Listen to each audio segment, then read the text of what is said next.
Voltou aí, gente? Estão me vendo agora?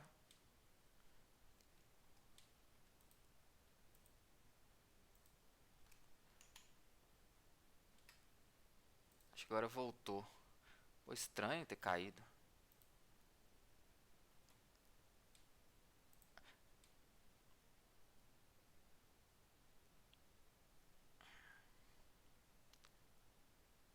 Ficou instável por um tempo. Bom, agora voltou. Tá falando que tá estável aqui. Vocês pararam que horas? Que horas que parou de funcionar? Alguém lembra? Agora aqui tá tudo bem. 60 FPS. Doido. Onde que parou, gente? Vocês têm uma ideia? Pra me dizer onde eu estava? A hora que parou?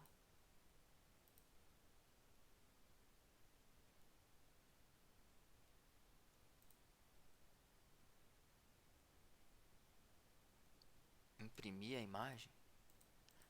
Vocês viram eu falando da história de comprimir, de ser comprimido ou não? Eu já escrevi. Thanks. Thanks from Brasil. Então, beleza, vamos voltar aqui. Vamos voltar aqui da parte da compressão, né? Então, meu ponteiro, eu falei disso aqui, vocês... Tá, beleza, falei da compressão. Então, eu vou voltar aqui do início da descompressão. Então, eu li a imagem, tá? Li o cabeçalho, andei o ponteiro com o tamanho do cabeçalho. Então, aloquei os dados para a imagem que eu estou lendo do arquivo, lembrando que eu estou lendo a imagem do arquivo para a memória, tá? Se a imagem não for comprimida, é fácil. Eu só faço um encopy de onde eu estou apontando agora para o dado da imagem, porque depois, lembrando que no nosso formato, depois do cabeçalho, vem o RGB todo lá da imagem, tá? Bom, e aí o nosso formato é o seguinte. Nosso formato ele tem um cabeçalho, vou voltar com o cabeçalho aqui. Ele tem um cabeçalho que eu já li. Tá? E o meu ponteiro data está apontando justamente para esse cara aqui, que é o número de blocos. Beleza? Então, meu ponteiro está apontando exatamente para o número de blocos. Então, se eu pegar e apontar para ele, eu consigo converter esse cara aqui que eu estou apontando para um inteiro de 64 bits, porque ele está salvo com 64 bits ali. Tá? Então, o número de blocos é simplesmente eu pegar, transformar isso aqui num ponteiro de 64 bits, que é um ponteiro para achar, e pegar o que ele aponta. Tranquilo, peguei o número de blocos. Tá? Então, eu vou andar agora o meu data. Ele vai andar, esse cara aqui, vai ignorar ele, vai vir para cá. Está apontando agora para o tamanho descomprimido. Tamanho dos blocos descomprimido. Então eu vou ler, ó, block size before compression. Qual que é o tamanho do bloco que eu preciso restaurar depois? De novo, mesma coisa.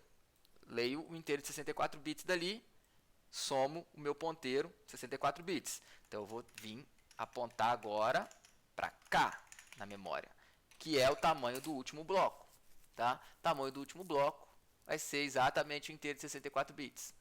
Então eu li o tamanho do último bloco. Tranquilo também.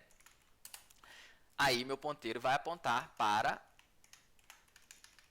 esse cara aqui, que é um vetor de tamanhos de blocos, tá? Comprimidos. Então eu simplesmente leio ele de uma vezada só.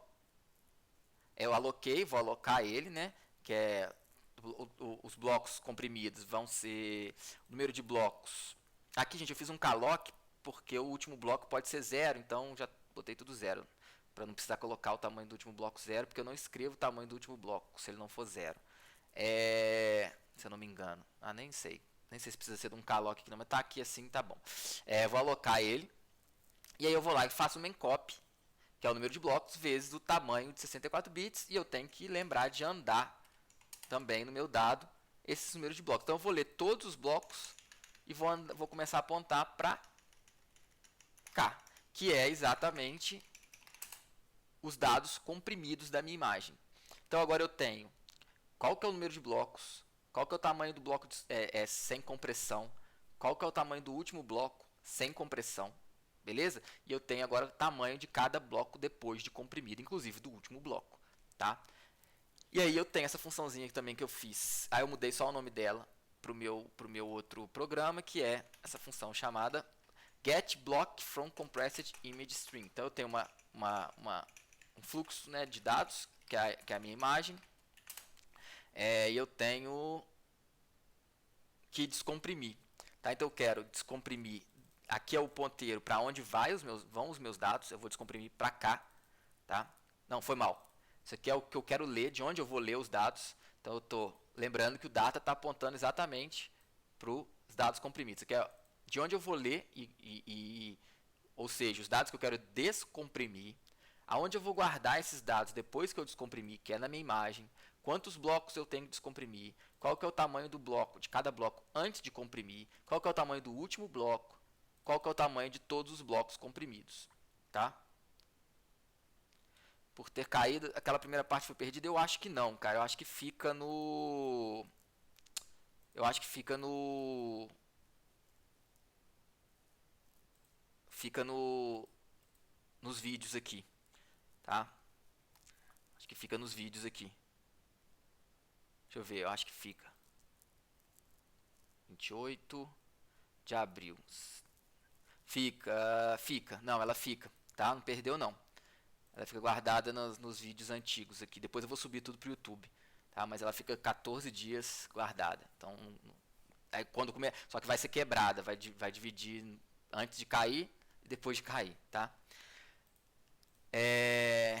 Mas automaticamente o Twitch faz isso. Bom, beleza. Então eu tenho que descomprimir. Esse cara aqui é um pouco mais simples do que a outra função. Na verdade, ele é bem mais simples do que a outra função, tá? Eu tenho esse cara que é o dado que eu vou descomprimir, que é aqui é void, né? Eu posso descomprimir qualquer coisa, que eu estou transformando em um signed char, ponteiro para char.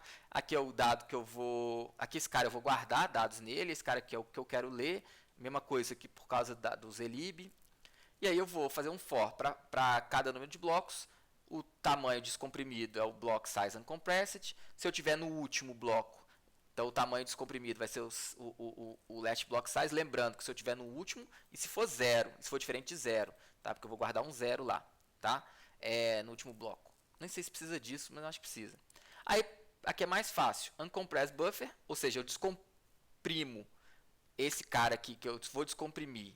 O cara aqui, que tem um tamanho comprimido, que está aqui nessa variável na posição i, que tem um tamanho descomprimido que todo mundo sabe, que tem, desculpa, foi mal, que vai ser guardada nessa variável uncompressed data e que tem um tamanho descomprimido que todo mundo sabe. Aí eu ando esse cara aqui, o não comprimido, eu ando uncompressed size, e o compressed eu ando o tamanho do bloco comprimido, tá? Então eu vou andar na memória nesses buffers, ou seja, esse cara aqui, gente, ó, ele é o dado que eu quero comprimir, tá? Descomprimir, desculpa. Depois que eu descomprimir ele, eu vou andar justamente o tamanho dos dados descomprimidos, tá?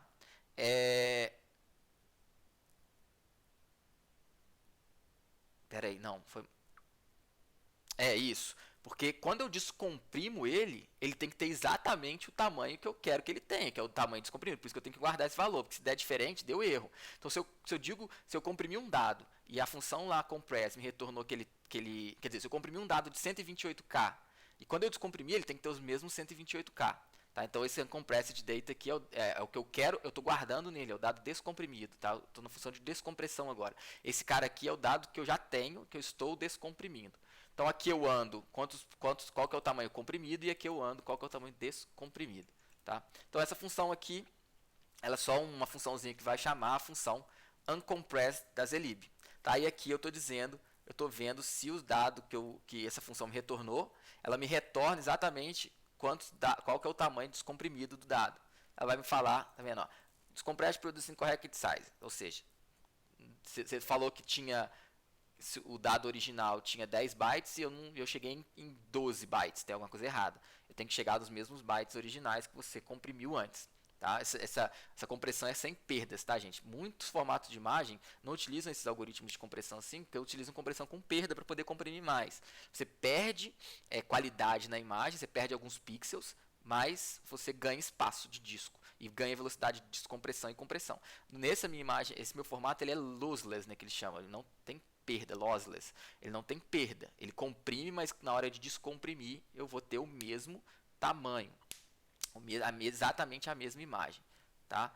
O JPEG, por exemplo, é um formato que pode ter perda, se você quiser. Eu acho que acho que sempre tem perda, não tenho noção, mas eu acho que sim. O PNG pode ser com perda ou não, tá? Então vai depender do algoritmo que você usar. Nesse caso aqui, nosso formato é sem perda, tá? Então, pronto. Peguei e li o dado comprimido e guardei no dado da imagem. Então, beleza, consegui fazer a leitura do meu formato que eu criei aqui de imagem, tá? De novo, tudo isso como um exercício de programação para a gente entender como é que essas coisas funcionam, né? Como eu disse, na verdade eu peguei todas essas ideias desses blocos num formato específico. Então esse código não é para compressão do formato que eu inventei, tá? Não é um código para compressão de JPEGs e PNGs. Isso aí tem que ler toda a documentação, toda a especificação. Tá? Isso que eu criei um formato só para exercício, para exercitar. Criei um formato que ele guarda os dados usando o formato deflate, que é da Zelib. Inclusive o PNG usa esse formato, tá? Usa essa compressão, porque ele não tem patente, então, né, o PNG foi não é minha própria compactação de arquivo também não. Estou usando o deflate, que é um algoritmo já bem famoso que tem na Zelib, tá? Que é um algoritmo que não tem patente, tá? Então, não sei se vocês sabem a história, mas o PNG foi criado para substituir o GIF, né? Que as pessoas o criador falou que é GIF, mas eu nunca vou chamar de GIF. Então ele foi criado para substituir o GIF porque o GIF tinha patentes envolvidas nos algoritmos de compressão. Então o PNG a ideia original dele foi para substituir o GIF. E aí eles usam para compactação algoritmos que não têm problemas de patente. Então ele usa o algoritmo deflate, tá? Para descompressão, que tem já implementado na Zelib, tá? Deflate, tá? Então esse é o algoritmo deflate. É um algoritmo de compressão que não tem problemas de patentes, tá? Então, esse tipo que eu inventei aqui, que eu criei, esse tipo de imagem, ele vai usar o deflate para comprimir e descomprimir os dados, tá? Então, de novo, isso aqui é um exercício de programação, não é uma biblioteca mágica que eu estou inventando, é só um exercício de programação para a gente tentar entender como essas coisas funcionam. Então, eu posso muito bem criar o meu próprio tipo de arquivo, se eu quiser, tá? Bom, beleza, gente? Então, de novo, esse meu arquivo que eu criei, a não ser que eu crie, por exemplo, um plugin para o GIMP, né? GIMP é o GNU Image Manipulation, que é um software de imagem. Quanto tempo levou para fazer? Isso foi rápido. Como eu já tinha todas as bibliotecas como eu peguei a ideia do VTU, que eu já tinha feito um software para fazer leitura de arquivos de formato .vtu, sei lá, demorou meia hora para fazer isso aqui, porque já tinha implementado as funções de compressão e descompressão. Tá? Então, foi muito rápido, porque eu já tinha implementado essas funções, porque eu já tinha precisado de usar isso num outro formato que eu tive que fazer. Se vocês quiserem, né? mostro para vocês. Então eu tenho aqui um simuladorzinho que simula as ondas elétricas, a propagação de ondas elétricas no coração, né? Então preciso de, eu gostaria de salvar meus arquivos no formato que outros softwares pudessem ler. Então esse formato muito conhecido é o formato VTK, que existem vários formatos dentro do formato VTK. Então, por exemplo, sei lá, deixa eu pegar um aqui, nem sei se tem algum comprimido aqui. Deixa eu ver. Ops. Tem esse aqui, é um cara comprimido em VTU, tá? Então meu software escreve ele nesse formato, tá? Ele é um formato híbrido que tem um XML aqui, e aqui eu mandei parar, mas deixa eu voltar com ele aqui. Ele vai demorar um pouquinho para carregar, porque eu acho que é bem grandinho esse arquivo. Acho que tem alguns gigas. Não sei se tem alguns gigas, mas ele tem que descompactar. Nesse caso aqui ele não vai descompactar porque é o Vim que está vendo. Deixa eu ver aqui. Acho que é esse. 398 MB, tá? Aqui, ó, é o seguinte, ele começa esse formato VTK, que eu tirei a ideia da compressão para a imagem. Ele começa com um XML e aí ele tem, tá até travando aqui, mas ele tem os dados binários comprimidos aqui, tá? No meio do XML, e ele termina no XML aqui. É um formato muito esquisito, tá? Inclusive para fazer um parser para isso é muito chato por conta disso. Então ele tem aqui no meio do arquivo, ele tem binário, que são os dados comprimidos daquela forma, inclusive, que eu mostrei. Então tem um programa chamado Paraview, que é muito usado para visualização de dados tridimensionais e tal, e ele lê esse formato, tá? Então se eu pegar aqui e abrir, ele vai abrir o que é uma malha, que é um coração, uma malha de 2 ventrículos, ventrículo esquerdo e direito, e a veia cava, sei lá, veia pulmonar, eu acho, que é um formatinho onde tem esses quadradinhos aqui, cada quadradinho desse é um voxelzinho e tem uma malha. Então assim, esse aqui não é um software, não foi eu que fiz, logicamente, esse aqui é o Paraview, um software muito famoso para visualização paralela, inclusive, e ele lê arquivos do formato VTU.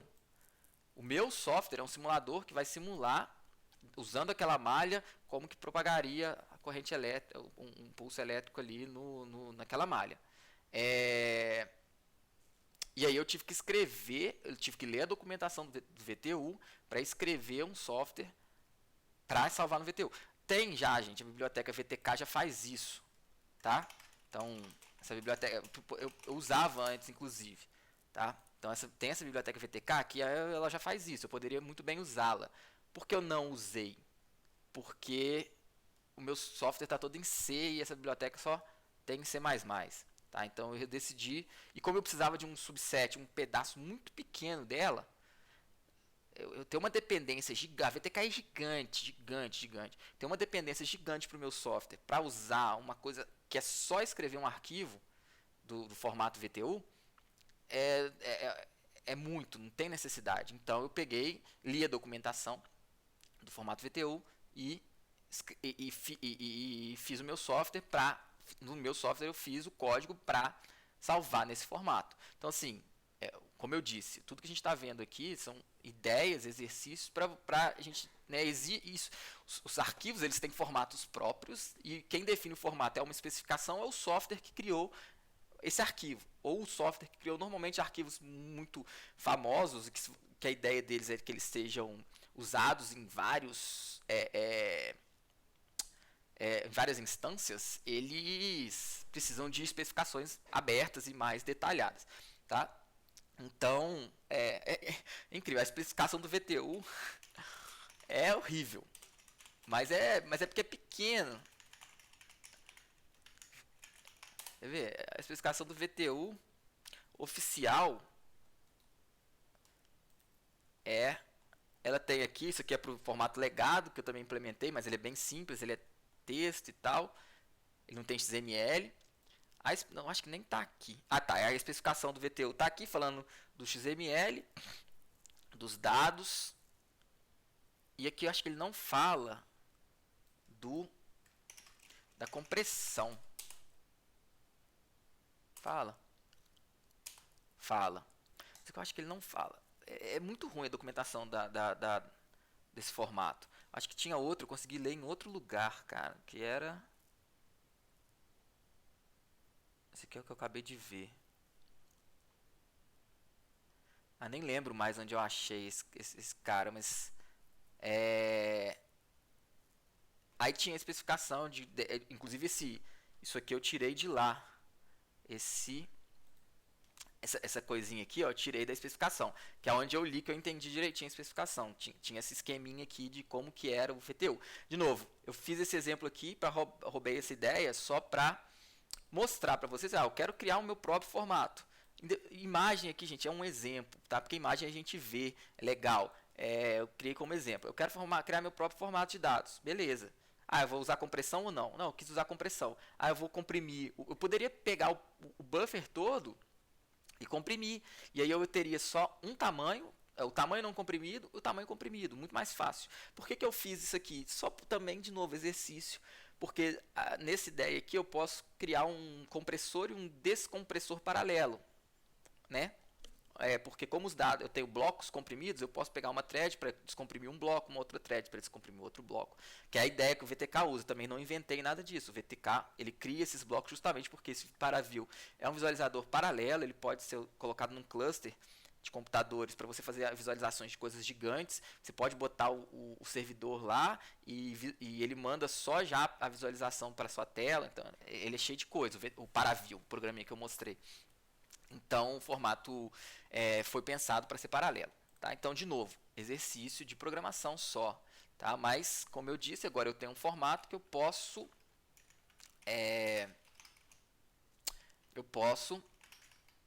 Ops.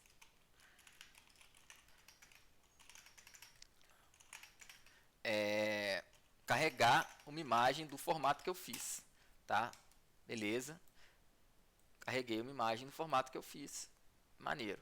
Aí eu fiz também um programinha bem pequenininho que a gente chamei de codec, que é um codificador, tá? É 4 linhas só, porque eu já tenho as funções prontas, né?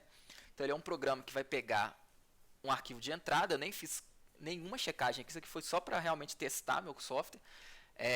Eu tenho um arquivo de entrada, por exemplo, um BMP, eu tenho a saída, que vai ser o meu formato, e aí eu carrego um BMP, eu fiz isso aqui só rapidinho, só para testar, deu certo. Carrego um BMP e salvo ele com o formato que eu quero, que é o meu no caso, né? Que, de novo, não nada para ser usado aí, tá? Usem os formatos que existem, que são que tem muito mais estudo por trás, que só um exercício, tá? E uma forma de mostrar para vocês como as coisas funcionam. Então, beleza, fiz o formato. De novo, eu só posso abrir ele no meu programa, né? Como eu disse, eu teria que fazer um plugin para o GIMP. Eu ia até falar do GIMP, né? Parei. Poderia fazer um plugin para o GIMP que ele lê o GIMP é cheio de plugin. Eu poderia, nem sei como é que faz, mas deve ter jeito. Aqui, ó, tem filtros e tal. Então, eu poderia fazer um plugin para abrir esse formato aqui, ou eu pego o código fonte do GIMP e compilo ele com um formato. Provavelmente ele é extensível para você poder fazer um plugin para isso, tá? Acredito eu que sim. Por quê? Porque ninguém sabe ler esse formato, só o cara que criou.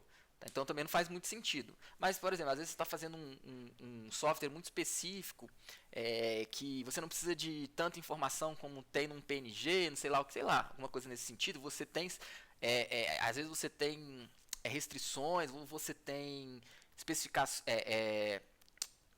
como é que fala? Você tem que atingir objetivos específicos, não sei, e aí você vai lá e cria o seu próprio formato, seja de imagem, seja de áudio, seja de vídeo, seja de qualquer coisa, tá? Então, a ideia aqui, de novo, é um exercício de programação para a gente entender como as coisas funcionam e como eu consigo interpretar um arquivo texto, desculpa, um arquivo de imagem, um executável. E aí, gente, todos os arquivos que são os que tem a intenção de serem abertos e de serem usados por muita gente, tem especificações, tá? Então, a ideia primordial de a gente falar disso é a gente entender como essas coisas funcionam, tá? Como é que eu crio meu próprio tipo de arquivo e tudo mais. Bom, beleza, gente? Ok? Todo mundo por aí? Então, a ideia é essa, tá? E aí a gente mostrou, né, a gente mostrou aqui que a gente tem uma pequena biblioteca, que a gente tem uma pequena bibliotecazinha que está até aberta aqui, que lê alguns arquivos de imagem. Aí eu, logicamente, eu não fiz a função de escrever, mas eu posso.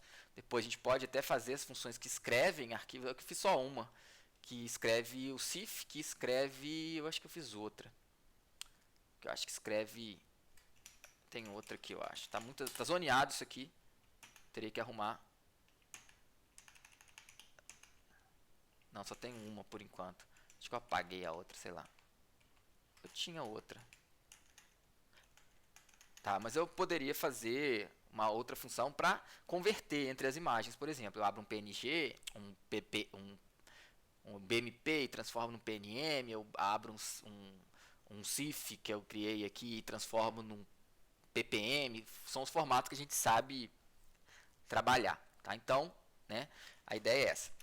Bom, a outra coisa, né, que eu queria, de novo, como tudo isso como exercícios de programação, tá? Para a gente entender coisas que a gente, né, não vê no dia a dia normalmente, para tentar entender da melhor forma possível, e como é que eu escrevo software, né, que faça alguma coisa que eu quero, tá? Que são alguns bem complicados, alguns mais simples, tá? Bom, vamos lá. Qual que é a ideia agora? A ideia é o seguinte.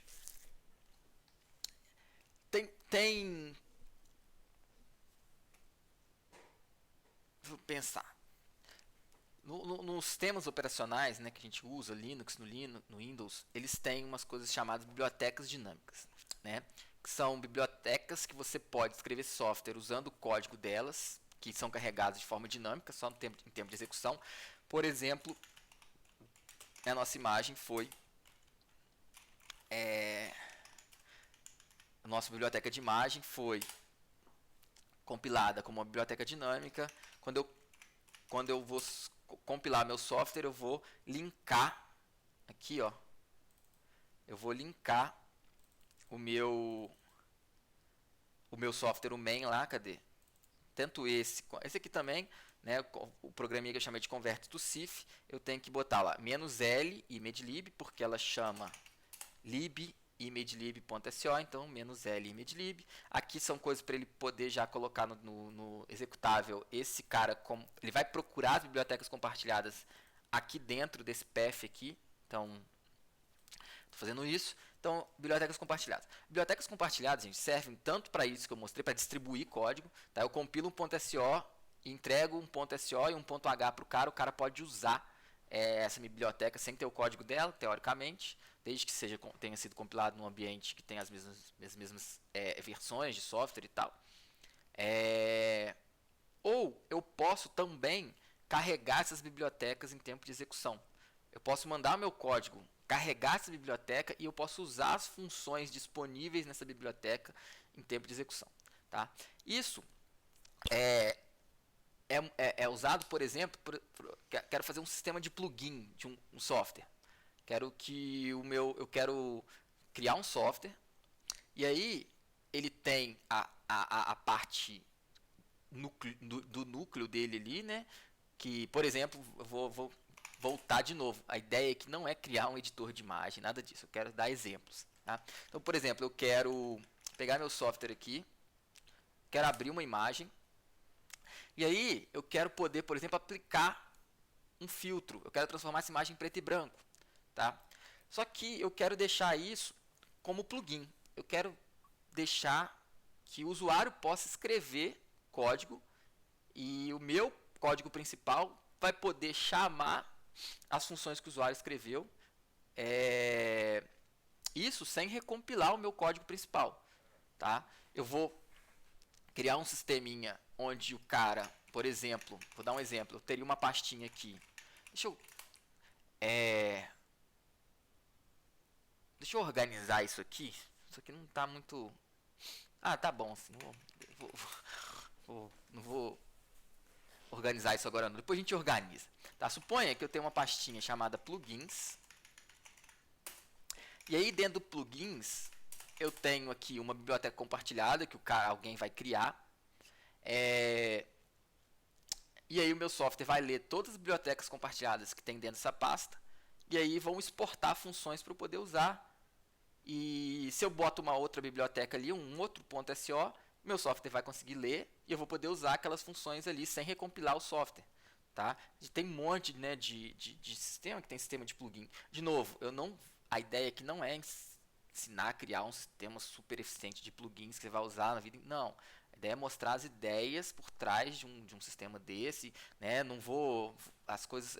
Infelizmente, eu não estou com tempo para ficar pensando em toda uma infraestrutura e tal. Eu vou fazer aqui as coisas vão sair da minha cabeça. Tá? Eu não estou sem tempo para parar e fazer uma coisa um pouco mais organizada. Mas eu acho que vai dar para entender legal. Tá?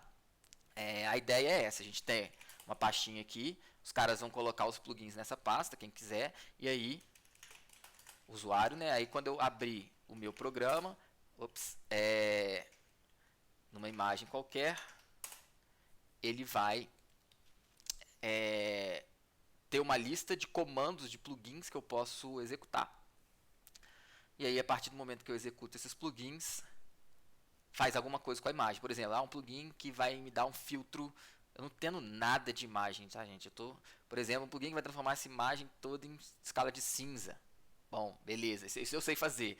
Porque quando eu fui ler o PPGM, eu sei que nos pixels na escala de cinza são os 3 da mesma cor. Então, para eu transformar aqui, eu vou escolher um desses 3, ou vou fazer uma média dos 3 pixels e vou botar todos da mesma cor, por exemplo. Tá? Não sei, provavelmente esse filtro tem um nome, quem entende aí de manipulação de imagem sabe, deve saber, mas é uma coisa, seria um exemplo. Tá? Eu aplicaria um filtro aqui que transformaria essa imagem em escala de cinza, por exemplo, fazendo a média dos 3 pixels. Tá? Que eu tenho média do R, média do G e média do B. Tá? E é isso. Mas eu quero fazer isso em forma de plugin e não hard-coded ali, né? Tá? Não deixar isso tudo no meu código principal. Vou criar um novo plugin, tem que recompilar tudo. Não. Tá? Eu quero fazer um sistema de plugin para fazer isso funcionar. Logicamente não vai dar tempo de a gente falar isso tudo hoje. Eu vou começar aqui as ideias e depois a gente marca outros encontros aí para continuar com essas ideias, tá? Mas por enquanto, por agora, a gente vai começar a pensar num pequeno arcabouço para que isso possa funcionar. Tá? De novo, não tem nada, esse daqui não tem nada preparado. Tá? Vou tirar as coisas da minha. Eu tenho aquele meu software lá que eu mostrei, ele tem um negócio que parecido com plugins, tá? Ele tem um sisteminha parecido com plugins para eu poder configurar algumas coisas num arquivo de configuração em texto e poder executar simulações com diferentes parâmetros. Ele tem um sisteminha de plugin, vamos dizer assim, tá? Então eu já tenho uma ideia de como fazer isso, logicamente, tá? Mas o daqui a gente vai ir construindo aos poucos, tá? Então, para começar, primeiro o ideal eu tenho que definir, quando um software tem um sistema de plugin, ele define primeiro uma API para o cara usar, né? O que ele pode usar, e ele define, por exemplo, olha, para você construir um plugin, você tem que seguir esse esqueleto, você tem que implementar essas funções aqui, tá? Desse jeito. Ou você tem que implementar 2 funções específicas e nessas funções específicas você vai me dizer o nome das funções que você vai implementar. E também é o seguinte, a função que ele vai implementar, que vai ser exportada como plugin, ela tem que ter uma quantidade de parâmetros específicos. tá? Então, a gente precisa definir isso, porque não é qualquer coisa que o cara vai fazer, o cara tem que definir direitinho como as coisas tem que ser, o desenvolvedor da aplicação vai definir um arcabouço, né, um framework para a criação de plugins, né? Então a gente precisa disso, tá? A gente precisa disso porque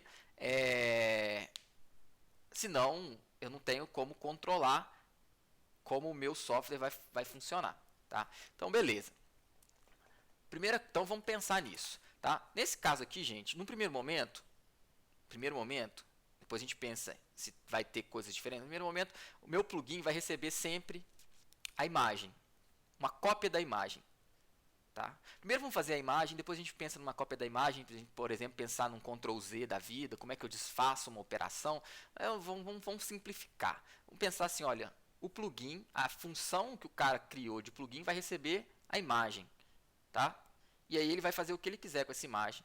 Então ele vai mudar a imagem, vai aplicar alguma coisa na imagem. Tá? E a gente vai mostrar essa nova imagem naquela janelinha, tá? Então, o que a gente vai fazer é isso, tá? A gente vai passar essa imagem para o plugin e o plugin vai trabalhar nessa imagem, tá? Então, vamos lá. Vamos começar a criar o nosso sisteminha de plugin aqui. Deixa eu pensar como a gente vai fazer de novo. Como eu disse, eu não tenho muita coisa ainda. Tem algumas coisas prontas do outro software, mas vou ter que adaptar aqui para esse aqui. Tá? Então, vamos pensar aqui no meu sistema de plugins. Tá? Eu vou criar aqui vou criar uma pasta aqui, chamar de plugins source. Tá? Então, eu vou criar os meus plugins nessa pasta aqui, plugin source. Tá? Bom, vamos lá. Deixa eu ver aqui, só para a gente começar. Eu vou ter... Não, onde você vai abrir isso, Jesus? Nossa, nada a ver. Tá. Seguinte. Eu acho que não é esse aqui que eu quero, não.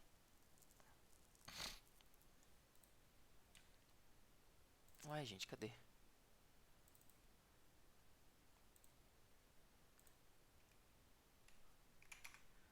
Ah, é aqui. Pronto, achei.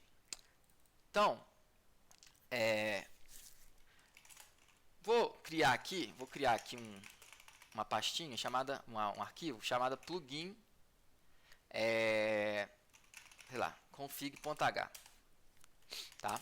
Então isso aqui vai me dizer, isso aqui eu vou ter que incluir em todo plugin que eu vou criar, essa pasta, esse header, esse cabeçalho, e ele vai ter e ele vai definir de fato qual que vai ser o formato do meu plugin, quais parâmetros eu vou passar. Nesse caso a gente, no primeiro momento, falou que vai ser só a imagem. E aqui eu vou definir umas macros que a gente vai usar, porque a gente é importante para facilitar depois, por exemplo, eu quero passar mais um parâmetro. Tá? Então vamos lá. Então, a gente vai fazer o seguinte. Vou definir que o meu plugin ele vai ter 3 funções. Tá? A primeira função, ela vai ser uma função que vai inicializar o plugin, e aí pode ser que ela tenha que alocar variáveis, e ela vai inicializar também as estruturas necessárias para o meu software saber, por exemplo, quais as funções que esse plugin aceita. Tá? Então, eu vou fazer isso. Então, vou chamar ela de init plugin. Então, vai ter uma função, uma função que eu vou chamar de init plugin, tá? Essa função vai ter um nome. Aqui eu vou fazer uma macro, vocês vão entender. Ela vai retornar, eu vou criar também uma struct aqui. Isso aqui tá tudo saindo agora da minha cabeça, tá, gente? Só essas macros que não, mas essa parte do plugin, sim. Vou criar uma struct aqui, plugin info, que ela vai ter ela vai ter os nomes e ela vai ter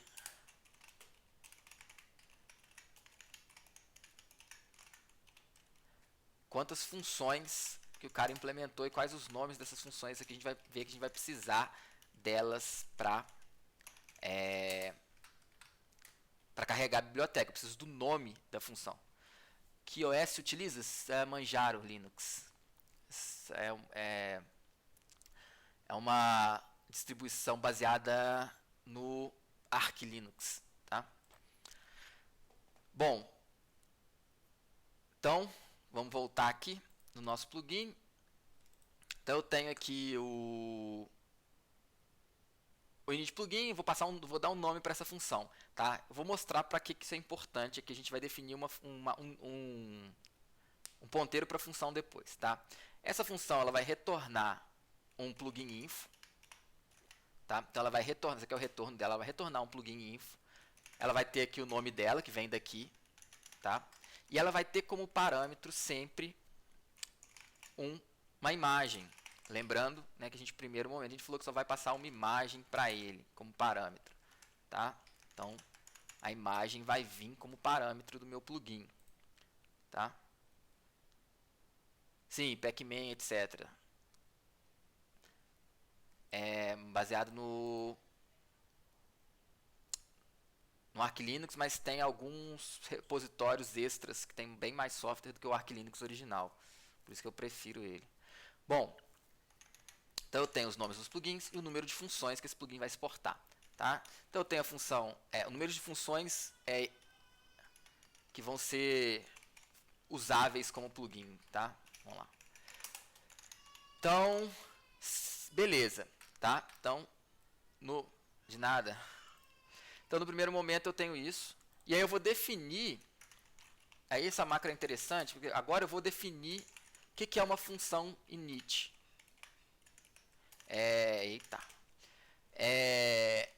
Eu vou definir de fato. Então eu vou usar a macro aqui. O nome dela vai ser init. Esse aqui vai ser o nome da função. Desculpa, o nome do tipo, né? Que é um ponteiro para uma função. Que é um ponteiro para uma função que retorna um plugin info. Tá? E tem como parâmetro uma imagem. Isso aqui vai ser isso. Tá? Init plugin fn, que é um fp, vou chamar de function pointer. Tá? Beleza. Então isso aqui, gente, é a mesma coisa. Tem alguma coisa errada aqui? É a mesma coisa se eu tivesse escrito isso aqui, tá, gente? Ó, init. Era a mesma coisa que eu tivesse escrito isso aqui. Type def plugin info init plugin fp, tá? img, tá? É a mesma coisa se eu tivesse escrito isso, tá? Porque isso aqui eu estou definindo aqui vai dar palco isso aqui. Eu estou definindo um tipo novo chamado init plugin fp, que é uma função que retorna um plugin inf e tem como parâmetro uma imagem. Tá? É isso aqui que eu estou fazendo. Por que eu estou fazendo essa macro aqui? Vocês vão entender que facilita muito quando eu quero. Porque se eu quiser passar um parâmetro a mais, vocês vão ver que facilita muito. Tá? Aqui ele está reclamando que não sabe o que é img. Então vamos incluir imagelib, imagelib.h. Então a gente vai incluir esse cara aqui na história. Agora ele já sabe o que é um img. Tá?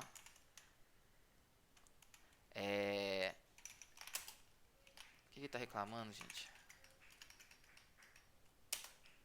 Está reclamando de alguma coisa aqui que eu não sei, depois eu vejo. Mas aparentemente está certo, tá? Então aqui eu tenho uma macro que vai definir um ponteiro para a função. É só isso, tá? Vai definir um ponteiro para a função. Ah, tá, já sei por quê. Isso aqui tem... É porque eu não... Eu esqueci, eu não botei um type def aqui, então na verdade eu tenho que retornar um struct plugin info. Tá? Então eu estou fazendo um ponteiro para uma função aqui. Vocês vão entender. Boa tarde, obrigado. Valeu. Então aqui eu estou definindo isso, tá? Estou definindo esse ponteiro para função. Eu vou fazer isso também para uma função chamada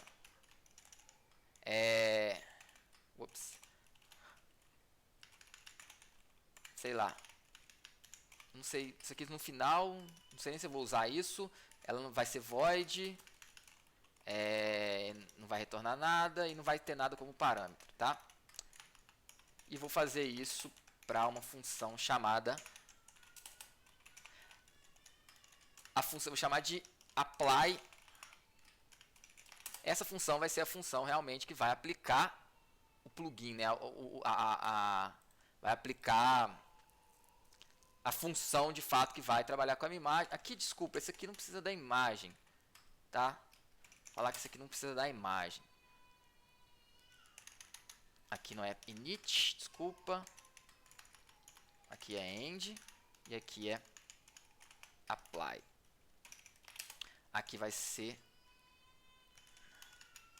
apply, tá? Esse cara aqui vai ter uma imagem como parâmetro, tá? Esse cara aqui vai ter uma imagem como parâmetro. A gente vai por enquanto essas macros podem parecer meio esquisitas, mas vocês vão ver que facilita muito na hora de você definir uma API legal para a criação de bibliotecas dinâmicas que vão ser carregadas em tempo de execução pelo seu software. A gente chamou isso aqui de plugin. Mas basicamente é uma biblioteca dinâmica que está sendo carregada em tempo de execução. Tá? Então ela tem uma função chamada init, que vai retornar quantas funções eu estou implementando nesse plugin meu, porque pode ter várias funções implementadas. Quais são os nomes dessas funções, que eu preciso de carregar essas funções. Tá? Tempo de execução. Uma função chamada end. Isso aqui é um ponteiro para função. Vocês vão ver por que eu preciso de um ponteiro para função também. Porque quando eu carrego uma função dentro de uma biblioteca dinâmica, ele me retorna um ponteiro para aquela função para eu poder usar. Então eu tenho que definir esse tipo aqui de ponteiro. De novo, gente, essas macros aqui, elas estão fazendo o seguinte. Se eu não tivesse a macro, eu estaria escrevendo isso aqui. Ó. Eu estou definindo um novo tipo, que eu vou chamar de init plugin fp. Esse novo tipo, ele retorna, é um ponteiro para uma função que retorna um plugin info e tem como parâmetro nada, tá?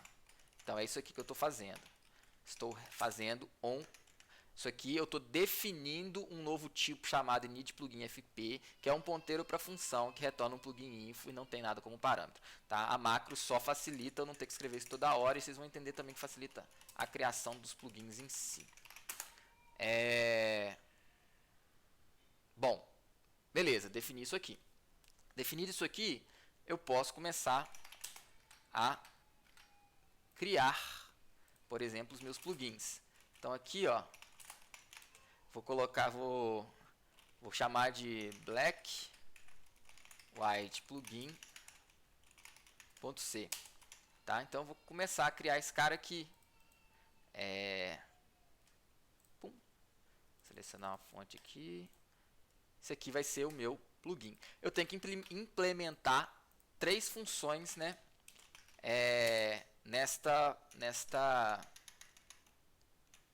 Nesse meu plugin. Aí eu vou usar, gente, esses typedefs aqui. Por quê? Porque desculpa, vou usar esses defines também, vocês vão ver. Facilita muito, tá? Porque se eu quiser botar um parâmetro a mais aqui, como eu usei o define lá facilita, e também tem um problema porque eu não sei quais parâmetros que vão ser passados, mas beleza. Mas se eu quiser mudar alguma coisa nessa função, é só eu mudar em um lugar, tá? Então, aqui, para o cara escrever um plugin, ele vai ter que incluir plugin config.h, vai ter que incluir esse cara aqui, tá? E aí eu vou começar, eu vou ter que implementar no mínimo 3 funções. Quer dizer, o init é obrigado. O end talvez não precise, então a gente pode até ver isso, tá? E o apply também o apply é obrigatório também, tá? Então eu vou lá e acabei de pensar que tem que ter uma outra coisa. Bom, tudo bem. Então vamos lá. Eu vou começar aqui, ó. init plugin, e aí eu posto um nome aqui, init bw, aqui é o nome da função. Aqui, gente, pronto. Lembrando que isso aqui é uma macro, ele vai substituir isso aqui por, na hora que ele for compilar, ele vai substituir isso aqui por void init plugin bw, isso aqui. Beleza? Então ele vai substituir isso por isso. Nesse caso aqui, porque essa nossa função não tem parâmetro. Então, beleza. Então eu tenho a primeira função que eu tenho que implementar. Eu tenho que implementar uma função chave. A gente vai ver que vamos decidir se vai ser obrigatório ou não. End plugin, eu vou chamar essa função de end bw plugin. E eu vou ter que implementar uma função chamada, pelo menos uma função chamada apply. Posso implementar várias, vamos entender isso também. Então eu vou apply. Então esse é o esqueleto de um plugin. Apply bw, tá? Esse é o esqueleto do plugin que eu defini no meu software, tá? Essa função tem que retornar, né, ela tem que retornar um plugin. Aqui, gente, é o seguinte, eu vou ter um char asterisco init name e vou ter um char asterisco end, init é o nome da função, end, nome da função que termina, tá? E o resto dos nomes dos mains, tá? Que é uma função de iniciar, uma função de terminar, e pode ter várias funções principais do plugin, tá? Então aqui eu tenho esse init plugin, ele vai ser o seguinte, lembrando que eu tenho aqui o struct plugin info, como é que é o nome? Plugin info, vou chamar de info, tá? E aí em C99 dá pra você, se eu não me engano, tá, vou fazer aqui info, aí eu vou ter que completar os dados, tá? Info.end fnname, fazer o strdup, vou até ter que incluir o string.h aqui, strdup, o nome da minha função vai ser end, aí eu tenho que dar o nome dela mesmo, end bw plugin. Então aqui vai ser a primeira função, info.init fnname, vai chamar,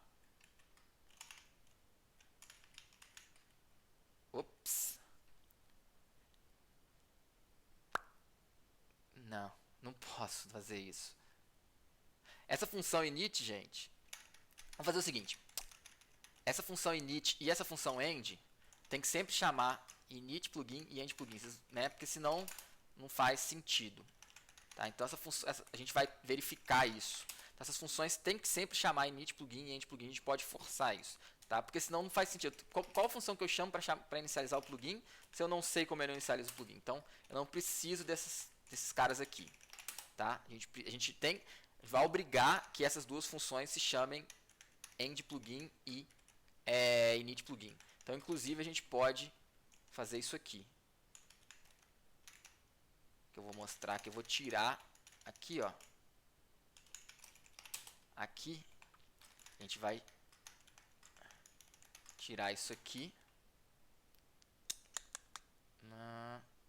não vou precisar dele, vai ficar ruim isso, mas não tem problema não,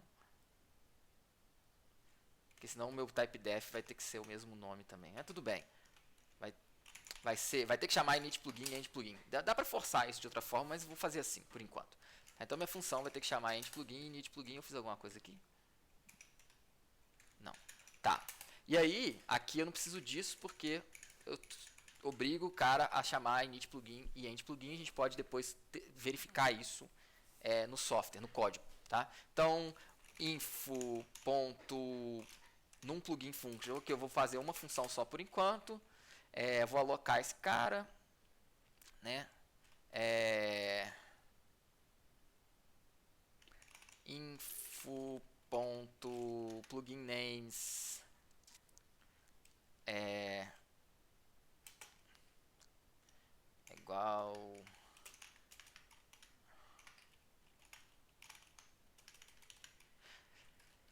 fazer o seguinte, só para facilitar, gente, só para facilitar mesmo, senão vai ficar demorado.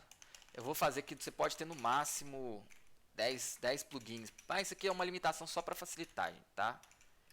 Você falar que você pode ter no máximo 10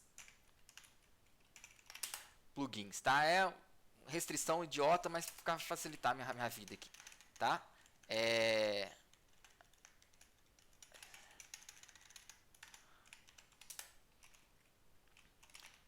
info.pluginfunctions índice 0 é igual a str do vai chamar de minha função vai chamar apply bw, tá?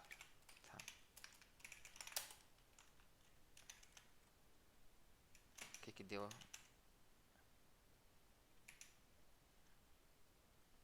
Não é?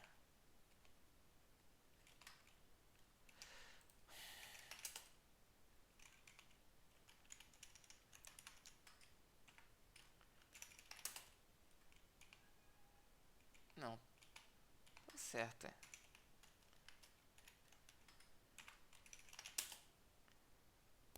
Tá certo. O que tá reclamando? Ah, não. É plugin names. Tá. Então, minha função de inicialização, essa aqui, por exemplo, vamos supor que eu não preciso de nenhuma inicialização a mais, vai simplesmente dizer para o meu software quais as funções que esse cara disponibiliza, tá? Então ele vai disponibilizar essa função chamada apply bw. Aí eu chamo isso e depois eu posso carregar essa função apply bw aqui, tá? Então, beleza. Então essa função eu disse para ele como ele carregaria quais funções estão disponíveis nesse plugin, tá? E agora, gente, é o seguinte, não vai dar tempo de fazer isso, mas a gente vai só para ter uma ideia, a gente vai fazer o seguinte, a gente vai pensar aqui em como seria feito. Eu vou listar as coisas que a gente precisa fazer, tá? E depois a gente implementa de fato, tá? Na próxima oportunidade a gente implementa. Basicamente, o que acontece? Eu vou usar aqui uma função que eu já tenho ela também implementada. Deixa eu ver se está aqui.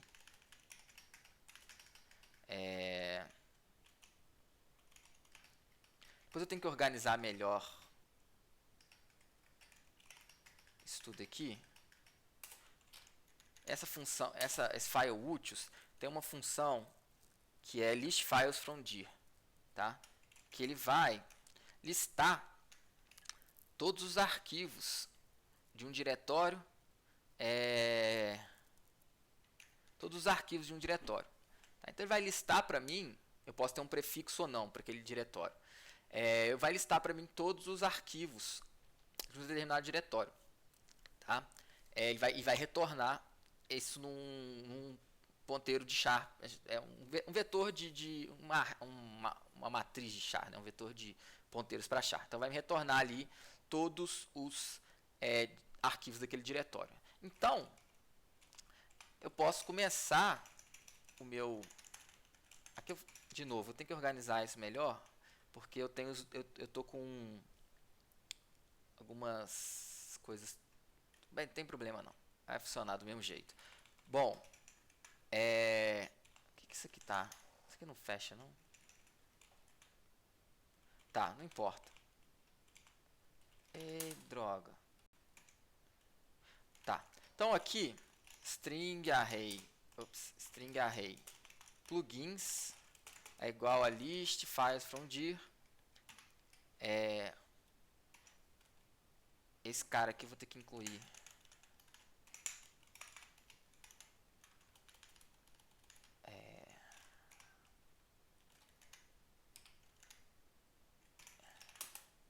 Tem que incluir esse cara aqui. Ele não tá aqui, não? Não. Nem esse cara aqui. Não é data úteis, não, gente. É file úteis. Tá. Então, eu tenho essa função listFileFromDir, que pede o diretório. A gente vai colocar aqui, tá? Primeiro momento, para facilitar, a gente vai pensar que a gente está sempre chamando o nosso programa do path aqui, né? Isso não é tão trivial assim, mas vamos fazer isso por enquanto e não vamos ter nenhum prefixo, tá?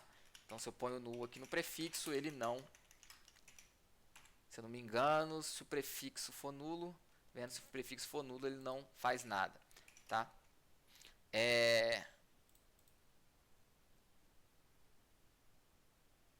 Tem algum problema aqui que também aqui funciona isso aqui. Depois eu vejo. Então, aqui, ó. Na verdade, vou fazer o seguinte. Eu vou ter um prefixo sim. Meus plugins têm que começar com plugin. O nome dele.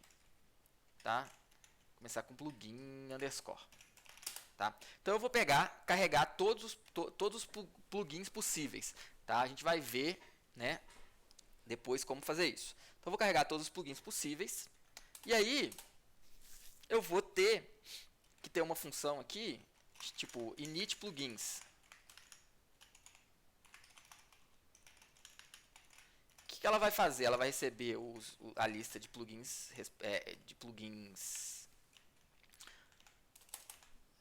que existem, tá? E aí eu vou pegar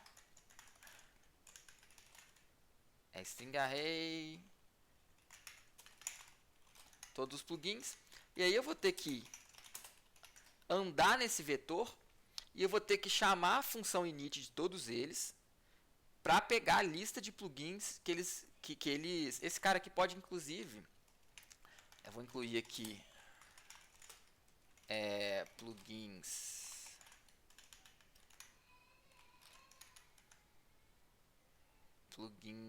source. Depois eu organizo melhor isso aqui, plugin config, tá?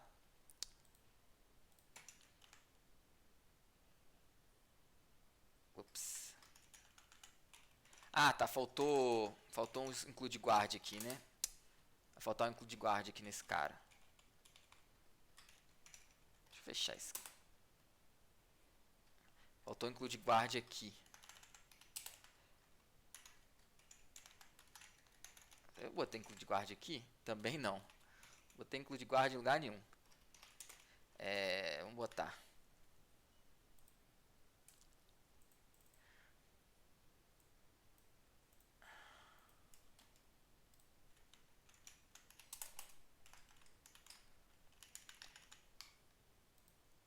Colar aqui. Image lib h define image. Se já foi incluído, não inclui de novo, né, gente? É isso aqui que quer dizer isso, tá? Indiff. Eu não fiz isso em nenhum ponto H. Isso aqui é extremamente importante.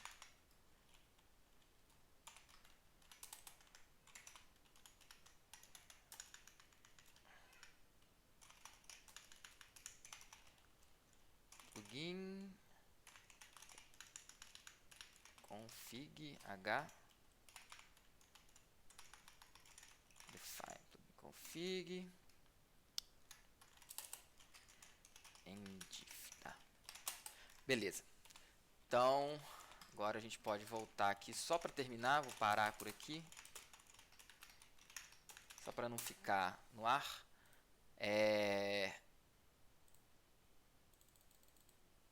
A gente vai, né, fazer isso aqui, na verdade esse cara aqui pode retornar para a gente um struct plugin config asterisco, tá? Então ele vai me retornar